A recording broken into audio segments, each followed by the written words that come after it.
Howdy, folks. Welcome to All 12 Courtside. We're in the home stretch. Thanks for joining us. I'm Rob Collins. Just 3 games left to go for everyone in the conference schedule. Here's what we're going to talk about on today's show. We're looking back at the epic Kansas-Baylor showdown in Waco. The race for the Big 12 title is going to come down to the wire. And we'll look ahead to how many teams in the conference might get an NCAA tournament bid. The battle for seeding in the Big 12 championship is up for grabs as well. And round 2 of the Sunflower Showdown after the first one ended in that brawl, the fracas at the field house, if you will. We start with a look back at KU Baylor. That was a big battle in Waco. Number 3 ranked Jayhawks at the time against the number 1 team in the country. KU led most of the way here, if you remember. The Hawks were up 7 at the break, and at one point in the second half, the lead was up to 11 for KU, but Baylor clawed their way back. Jared Butler's 3 at the end here had a chance to send the game to overtime. Bill Self let the defense play out. He didn't foul. KU survives. They go on to win by a score of 64-61. KU also rolled to a big Monday win at Oklahoma State. KU, of course, number 1 now. K-State, who they're playing, has a minuscule chance of making the tournament, but, you know, they love to stick it to the number 1 Jayhawks on their home court at Bramlage. And, oh, yeah, the last time they played, again, this fracas at the field house. K-State fans will certainly be jacked to start this one on Saturday to try to help their team do something well as they're going in the wrong direction. They hate us, obviously. Everything when we first ran out there to warm up, they were just booing.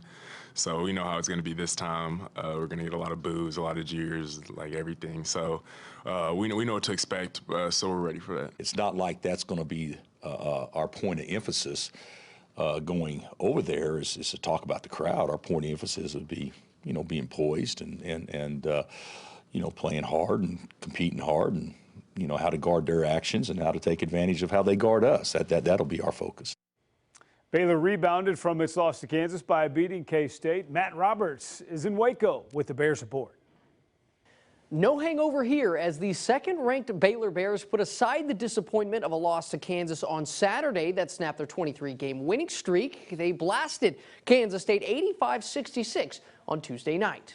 Coaches are always worried about something and how we would respond, come out and play. And again, I think that's one of the strengths of our team all year long is we've showed up, we've played, we've competed, and there was no mental lapse or letdown after our last home games. I think after the Kansas game, everybody was worried we was going to have a bad game just because every time after Kansas, people play bad. But we just took that game, put it behind us, and we went 0-0. With the win, Baylor has assured themselves of a first-round bye in the Big 12 tournament, but they have set their sights much higher, set on winning their first ever Big 12 title. I mean, I think we take every team the same. I think every game we're going in the mindset of this team's good no matter what record or no matter the record. So I think we take every game serious. Like every team, we started out, and the goal was to win a Big 12 championship. And, I mean, we got 12 days to make history. After missing Tuesday night's game against Kansas State, Baylor forward Tristan Clark is expected to play on Saturday against the TCU Horned Frogs in Fort Worth. In Waco for All 12 Courtside, I'm Matt Roberts.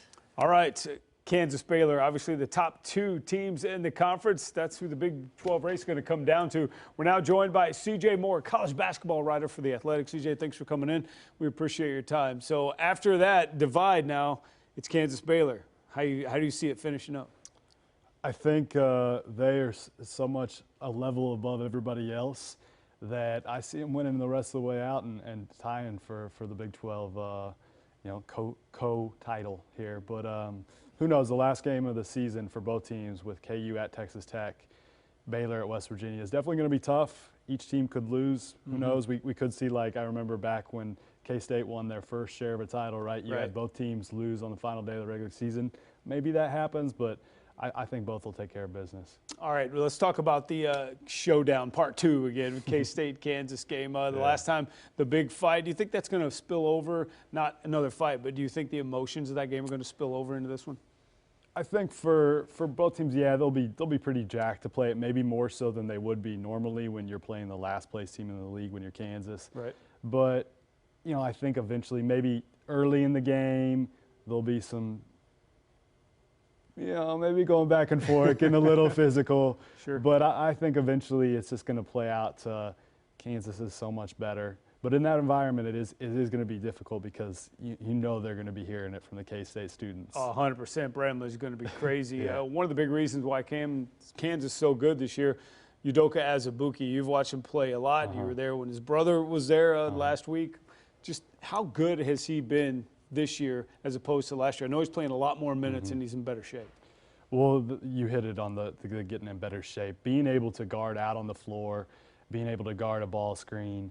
You know, he would get tired sometimes last year and the years before. He doesn't get as tired. He can play longer, extended minutes. The defensive end is where he's so much better. And I think since he had the game against Texas Tech a few weeks ago where self-sat him for a little bit, and, you know, his effort wasn't great that day. And I think he was really letting his effort be influenced by how much he touched the ball. And once he got the message in the next game when Bill Self brought him off the bench, I think since then his mind has been in the right place of saying, hey, if I guard, if I rebound, and I bring max effort, they're going to find a way to get me the ball. And he's just taking it to another level. I mean, there's not a player in college basketball right now, I think, playing better than him. He's most definitely dominant, and that's the key to their offense. You get the ball in, and then if they collapse, you kick it back out to the three-point shooter. Absolutely. So puts the impetus on those guys to make the threes when they get the chance. Yeah, and Bill Self has done a really, really good job of figuring out what to run with this group. You know, it's kind of different when you've got two drivers and Marcus Garrett, who can't really shoot, and Devon Dotson, who's just his speed. You know, he's done a really good job of utilizing that. And then Udoka, he's got to get the ball within 5 feet, right? And like you saw against Baylor, they ran a lot of middle ball screen, which they hadn't done much of the year, and it made Baylor's defense really difficult to adjust to that because you've got shooters on the sides, and you got to make decisions. Okay, do we creep off these shooters, or do we sell out on Udoka? And Baylor kind of kept closer to the shooters, and then you saw Oklahoma State the other night. Man, there were 4-3 guys around Udoka sometimes, but the fact that I think Kansas has figured out a way to kind of beat any defense, at least lately. All right, let's talk about postseason real quick. I don't think there's many people out there who don't expect to see these two play again for the title at Sprint Center. Yeah, I think so. I mean, I do go back to last year. You go back to the Big 12 tournament. Texas Tech's one of the best teams in the country, obviously showed that going all the way to the national championship game. If you remember, they lost on the first, they got bounced. first game to 10th seed West Virginia, you know, the last place team in the league. So you never know in a conference tournament. I've had coaches tell me, like, man, I'd really just like to lose the first game and get out of there. But I do think you'll eventually you'll see that in the championship of the Big 12. And, man, I've been right. I'd love to see 4 rounds of it. I would love to see these teams play 4 times. That would be really, really cool for the league. And I think they're the best 2 in college basketball, so that's what I'm hoping for. Yeah, you took my next question. I think the chances are pretty good that we see these guys in Atlanta as well. Yeah, it's pretty good. You know, the NCAA tournament is fickle, and you never know what'll happen. You know, we've seen some pretty good Kansas teams lose, right? Yes. Like 1997, 2011. I can go on and on and on. So you never know. Kansas fans would hope you didn't. Yeah.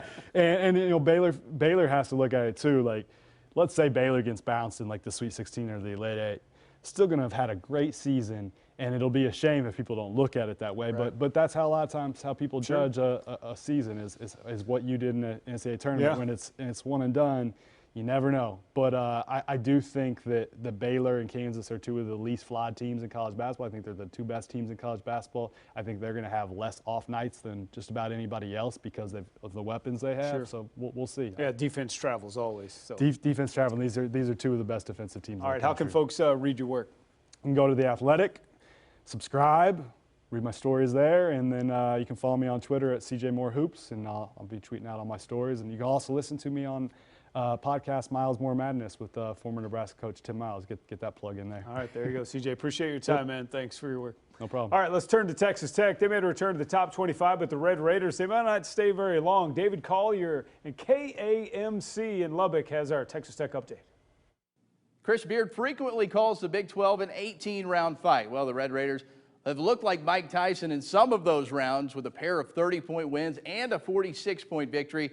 But they've also run into a couple of Buster Douglases along the way with losses at TCU and Oklahoma State. Tuesday's brawl came against Oklahoma in Oklahoma City, and the 22nd ranked Red Raiders couldn't land a punch, scoring a season-low 51 points. Texas Tech shot 33% from 2, the second lowest in the Chris Beard era. Tech's top 2 scorers combined for just 3 points against the Sooners, all coming from a Davide Moretti 3. Big 12's second leading scorer, Jamias Ramsey, shut out freshman and reigning Big 12 newcomer of the week, 0 for 8 from the field, held scoreless for the first time in his career. From Ramsey's point of view, from where I was sitting and standing some, he got some good looks around the basket, and the ball just didn't go his way a lot tonight. Some of them I thought were kind of pressing once he wasn't having a great night shooting. But what good teams do is you find a way to win on nights your shots aren't going down. And we were not able to do that tonight. There's a way to win every basketball game. Shooting's just one part of it. So to say the story was Texas Tech didn't hit shots, it would not be accurate in my opinion. That'd be disrespecting Oklahoma, who was the best team tonight. They beat us. And maybe the lone bright spot, Kevin McCullough scored 13 points, once again led the team in rebounds, assists, and steals. Little Mac and the Red Raiders look for win number 10 in conference play when Texas comes to town on Saturday morning at 11. It's the magic number if you want to make the NCAA tournament. No Big 12 team has ever missed the big dance when finishing conference play 10-8 or better. The Horns probably the easiest one left on the schedule as well. Red Raiders close out Big 12 play next week at number 2 Baylor and then wrap up the regular season against top-ranked Kansas. That'll do it from here in Lubbock. Let's send it back to you in Kansas City. All righty, thank you much. Well, the Oklahoma Sooners are trying to stay on the right side of that bubble and get into the aforementioned NCAA tournament. Dylan Buckingham with K4 and Oklahoma City is covering Lon Kruger's squad. Thank you very much. Every single game for the Oklahoma Sooners is pivotal as we come down the stretch in Big 12 play. The Sooners' NCAA tournament hopes are a lot like the stock market each week, up and down. Entering Tuesday, ESPN projected the Sooners as one of the last 4 teams in the NCAA tournament. OU's upset of 22nd ranked Texas Tech saw them hold the Red Raiders to 33% shooting and Jamias Ramsey scoreless. They made a big statement to keep themselves in the field, but for Lon Kruger, he's not trying to add any pressure to his squad as the regular season draws to a close. Yeah, every game at this point, when there's 4 left, now 3 left, guys understand. It's like we've talked about. Hey, if we're good enough, then we'll win enough to get there, and if we're not, then we'll be watching. But that's the way it is for 30, 40 teams that are kind of in that mix that we're in. So, yeah, every game's huge, and guys know that, and I was really glad to see them respond the way they did. The response Lon Kruger is referring to is the Sooners' 17-point Bedlam loss last Saturday. The struggles shooting in that contest were magnified by OU's lone senior Christian Doolittle breaking his nose in the contest.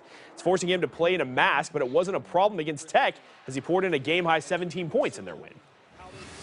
It's not something I would like to do again, but I have to wear it for the rest of the season. It affected me a little bit, but the hardest thing was just breathing. Got taken out a few times because I was just winded, but I was able to fight through that, and especially in the second half. Just been able to play a good game. Oklahoma's tournament hopes will be put to the test again this week. The Sooners have a tough road contest at West Virginia Saturday as they look to sweep the Mountaineers this season. That's all from OKC. Back to you in Kansas City.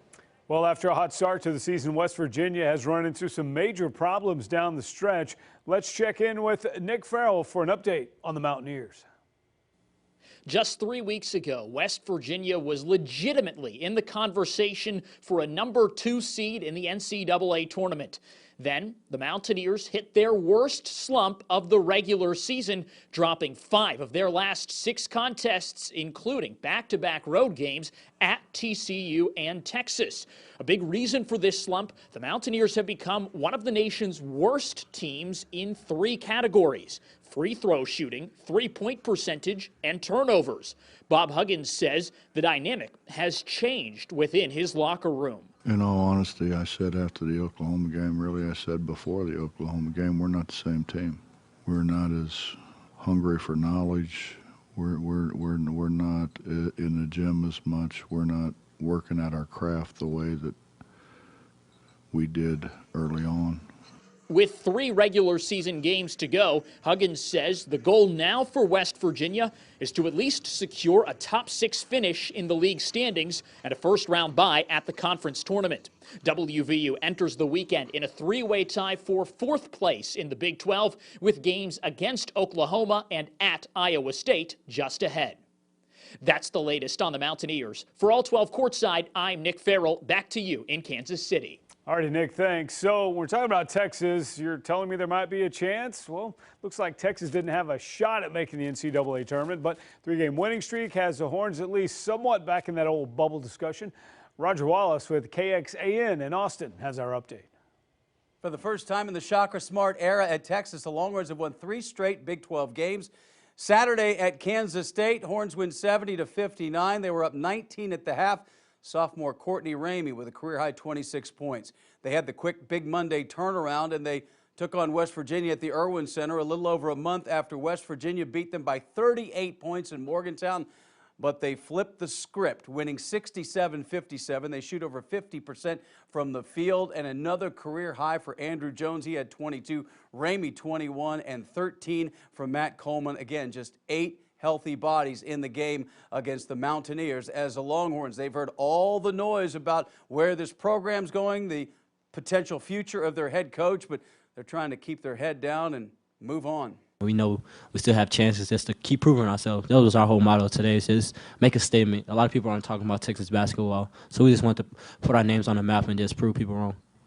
If we lost to, any of these past 3 games, our postseason dreams would have been shattered. But now that we put ourselves in a good position moving forward, I think that brings new life. We've been just trying to fight tooth and nail to get our guys win the battle for their hearts and minds and get them to just stay connected with each other and stay fighting for Texas. You know, they say Texas fight. Tonight our guys really exemplified Texas fight. So now Texas with 2 out of 3 on the road to close the regular season beginning Saturday in Lubbock against Texas Tech. That's the story in Austin. Back to you in Kansas City. All right, we stay in Texas and a mixed bag for the TCU Horned Frogs over the last week. Horned Frogs got a home win over West Virginia on Saturday, 67-60 in overtime. But on Tuesday, TCU went to Iowa State and lost to the Clones 65-59. Home game against Baylor is up next for the Frogs Saturday. Iowa State looking for a strong finish in conference play after some recent setbacks. Keith Murphy with WHO in Des Moines is covering the Cyclones. Nothing cures a losing basketball team like winning. The Cyclones had lost back-to-back games by a combined 50 points, including a 30-point loss to Texas Tech at home. That's the worst setback in Hilton Coliseum history. That's nearly 50 years. Head coach Steve Prohm challenged his players to show more competitive spirit, and they responded against TCU. Iowa State took a 16-point halftime lead and, more importantly, did not fold after the Horned Frogs came all the way back. The much-needed win over TCU gives Iowa State confidence going into a final regular season stretch that includes 2 teams at the bottom of the Big 12 standings, Oklahoma State and Kansas State. The first test comes Saturday at OSU, a winnable game for ISU, but no doubt the Cowboys are thinking the same thing about the Cyclones. For All12 Courtside, I'm Keith Murphy. Keith, thank you. More on those Oklahoma State Cowboys. They're trying to get in that position to get into the Big 12 tournament and do some damage in the Big 12 championship. We go back to Dylan Buckingham at K4 in OKC. Thank you. On paper, it might not look like there's much to play for Oklahoma State, but believe it or not, there is. If OSU wins out, at one time a 10 seed, and with a little help, the Cowboys can get out of playing on the first day of the Big 12 tournament. Yeah, that's actually a thing. The Cowboys helped that cause last Saturday by avoiding a Bedlam sweep with a win over the Sooners. Mike Boynton in that orange jacket of his fell behind early, but freshman Caleb Boone poured in 14 points, and Cam McGriff, who is playing in his final Bedlam game, scored a career-high tying 28 points in OSU's 17-point defeat of the Sooners, their in-state rival. For Boone, the Oklahoma native, it's a dream come true to play in Bedlam. It was just crazy because, when I first committed here, I came here 2 years ago, and I saw them play on OU when they had Trae Young, and I just saw the atmosphere. I was like, yeah, this is the game I want to play in, and I can't wait to play in it. And getting to play them this year, my freshman year, and come out with the win, it just felt amazing. And that first half was unbelievable for me. I had 12 points in the first half. That was crazy. However, Kansas wasn't so kind to OSU on Monday. OSU alum Bill Self beat up on his Cowboys as they never really got on solid footing against the Jayhawks. OSU kept it close early, but they had no answer for Udoka Azubuike, who tortured the Pokes all night long on the boards en route to a game-high 19 points as well. The loss was just OSU's third in the last 7 games, but for Mike Boynton, he could characterize that in one simple statement. Damn, they're good. One of my goals was actually to never hear that chant in this building. I was 2 for 2. And so that streak's over. Hell, I'm not afraid to say it. If Udoka Azubuike is going to make all of his free throws, they're going to win a national championship. No, the truth is, if you're good enough, you can figure it out, and he is terrific. To improve their seeding for the Big 12 tournament, Oklahoma State needs to have a strong showing Saturday against Iowa State inside Gallagher-Iba Arena. That's it from OKC. Back to you in Kansas City. All righty, Coach Boynton ain't playing there. Well, the Kansas State Wildcats have lost 8 games in a row heading into Saturday's Sunflower Showdown rematch with Kansas. Pete Francis with KSNT in Topeka is explaining why Bruce Weber hopes his Cats are mad. K-State is in the midst of the toughest week in college basketball after falling to Texas at home over the weekend. The Wildcats get the honor of facing top-ranked Kansas and second-ranked Baylor in the same week. It's the first time in program history the Cats are facing off with the top 2 teams in the country back-to-back. It didn't start well in Waco. The Cats trailed Baylor by 26 at the half and fell 85-66. It's the 8th straight loss for the Wildcats, which are now 1 loss away from 20 losses on the season. I just hope they're mad. They just got their butts kicked on, against, and they're good, but, you got your butts kicked. Now do you have character? Do you have toughness? Do you come back and get ready for the next game? You got a character test on Saturday, obviously a rivalry game. I hope they're embarrassed. I hope they have sick stomachs. I hope they are mad. And I hope we come back with great focus on Thursday, Friday, getting ready for Kansas on Saturday. The Wildcats won't be heading to the NCAA tournament, barring a miracle at the Big 12 tournament, but all eyes will be on Manhattan Saturday. Top-ranked Kansas comes to town for a Sunflower Showdown rematch, and if the last meeting is any indication, there could be some fireworks on Saturday.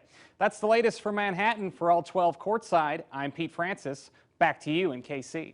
All right, Pete, thank you very much, and that'll do it for this week's edition of All 12 Courtside. We appreciate y'all joining us. Enjoy the basketball over the weekend. We'll see you back right here next week. Thanks for watching.